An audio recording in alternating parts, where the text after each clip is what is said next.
ಮುಖ್ಯಮಂತ್ರಿ ಆದ ನಂತರ ಅಥವಾ ಈ ಸರ್ಕಾರ ಬಂದ ನಂತರ ಇವರ ತಲೆಯಲ್ಲಿ ಹೊಳೆದ ಐಡಿಯಾ ಅದಲ್ಲ.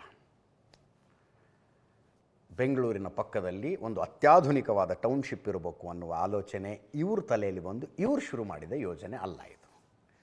ಈ ಹಿಂದೆ ಕುಮಾರಸ್ವಾಮಿ ಅವರು ಮುಖ್ಯಮಂತ್ರಿಯಾಗಿದ್ದಾಗಲೇ ಇಂಥದ್ದೊಂದು ಆಲೋಚನೆ, ಇಂಥದ್ದೊಂದು ಪ್ರಾಜೆಕ್ಟ್ ತಯಾರಾಗಿತ್ತು. ಬೇರೆ ಬೇರೆ ಕಾರಣಗಳಿಗೆ ಅದು ಇಂಪ್ಲಿಮೆಂಟ್ ಆಗಲಿಲ್ಲ, ಪ್ಲ್ಯಾನ್ ಹಾಗೆ ಬಿದ್ದಿತ್ತು. ಡಿ ಕೆ ಶಿವಕುಮಾರ್ ಅವರು ಅದೇ ಪ್ಲ್ಯಾನನ್ನು ತಗೊಂಡು ಅದರ ಮೇಲಿನ ಧೂಳು ಕೊಡುವಿ ಬನ್ನಿ ಇದನ್ನು ಇಂಪ್ಲಿಮೆಂಟ್ ಮಾಡೋಣ ಅಂತ ಹೊರಟಿದ್ದಾರೆ.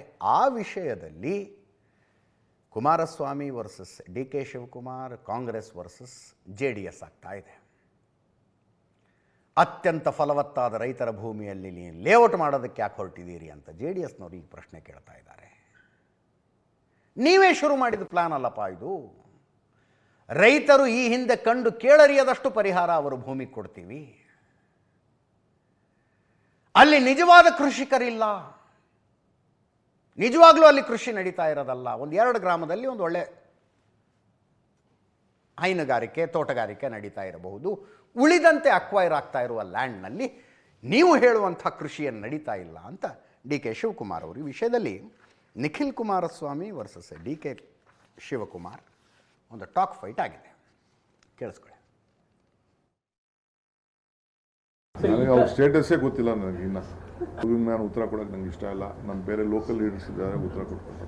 ಕರ್ನಾಟಕದಲ್ಲಿ ಹುಟ್ಟಿರ್ತಕ್ಕಂಥ ಹುಡುಗ ಸರ್ಕಾರಕ್ಕೆ ತೆರಿಗೆ ಮೂಲದಲ್ಲಿ ತೆರಿಗೆನೂ ಕೂಡ ಕಟ್ತಾ ಇರ್ತಕ್ಕಂಥ ಹುಡುಗ, ಒಬ್ಬ ಕನ್ನಡ ನಾಡಿನ ಸಾಮಾನ್ಯ ಪ್ರಜೆಯಾಗಿ ಬ್ರ್ಯಾಕೆಟಲ್ಲಿ ಕಾಮನ್ ಮ್ಯಾನ್ ಆಗಿ, ಪರವಾಗಿ ಒಬ್ಬ ಕಾಮನ್ ಮ್ಯಾನ್ ಆಗಿ ಕೇಳ್ತಾ ಇದ್ದೀನಿ, ದಿಸ್ ಇಸ್ ಮೈ ಸ್ಟೇಟಸ್.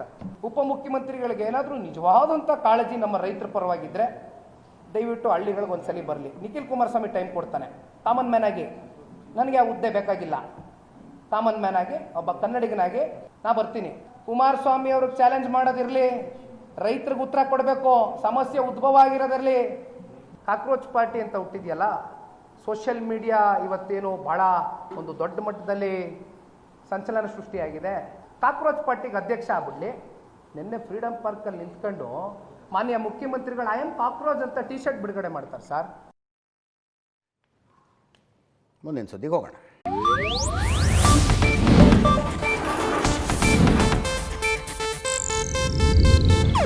ಇದು ಏಷ್ಯಾನೆಟ್ ನ್ಯೂಸ್ ನೆಟ್ವರ್ಕ್ ಪ್ರಸ್ತುತಿ.